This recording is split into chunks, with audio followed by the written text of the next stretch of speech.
I promised that I would say something else about these other things here other than the monument. And so I want you to look right over here on Park Street, and you will see there a brick building with a couple of flags. One flag of the United States flag, and the other flag has a symbol on it, and the letters UC intertwined. That means Union Club, formed in 1863, the same year these men were recruited, by Boston's white male elite. I mean, if you look at the list of men, I think it's about 200 men, and they all paid, I think, $30 a piece, which was a pretty good price to become members and create that club. Called it Union Club because that was its purpose, to preserve, protect the Union. And they all agreed on that. So it was a coalition in the sense they all agreed, preserve the Union. Very clear. But if you look at that list of men, it's fascinating to see who was there, because you will find among those men who all agreed preserving the Union, men whose points of view about how to do that and how to do something about slavery really were very different. You will find a transcendentalist philosopher like Ralph Waldo Emerson, an abolitionist, some would say sort of late in the abolition movement, but nevertheless he did become an abolitionist. You will find Henry Bowditch, who was the first person to become head of the Massachusetts Department of Public Health. He was an abolitionist who became an abolitionist in particular at the time when William Lloyd Garrison was almost mobbed in that 1835 event.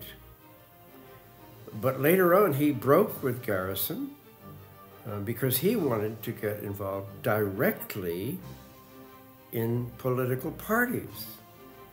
And so there was a division there about how to implement your desire for abolition. Or if you look at the name of the Lawrence family, there were 2 or 3 Lawrences among that group of Union Club originators. And among them you will find one for whom Lawrence, Kansas is named. And of course that became very important, and it was a site of both anti-slavery and anti-abolitionist work. And in particular, it was known for a long time as an abolitionist site. At the same time, you get a Lawrence who wanted to end slavery, and his way of doing it was to go south and try to create industries so that when slavery was ended, there would be positions into which people could move who were former slaves and they could work there. So that was his view. Or you had Lawrence, Massachusetts. And some of those men knew that up in Lawrence, there were 100 million yards of cotton goods being produced every single year. And you know they had to think twice about cutting off that supply of cotton. Then you also find among those men Samuel Gridley Howe. And he was one of Boston's Secret Six, who were providing financial support for what eventually became John Brown's raid at Harper's Ferry. So you get a very wide spectrum of views about how to preserve the Union and how to implement abolition. So they, with those mixed views, the black soldiers with two very clear motives. And then right across the street, I want you to notice that monument over there. It says Webster on it. Daniel Webster, senator from Massachusetts, very much loved here. He was an eloquent spokesman in the Senate, one of the great speakers in the United States Senate. Then something happened in 1850, March 7th.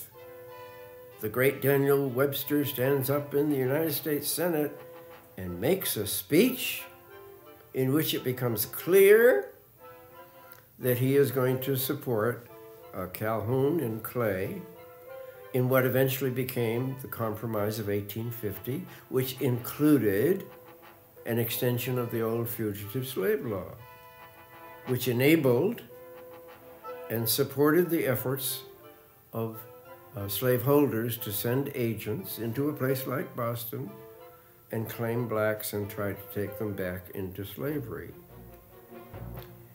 And that fugitive slave law just hugely divided not only this city, but the nation. There were people who admired Webster and wanted to think that was great that he had done that. And there was a meeting once, at least, at Faneuil Hall where hundreds of people showed up to support the fugitive slave law and to support Webster.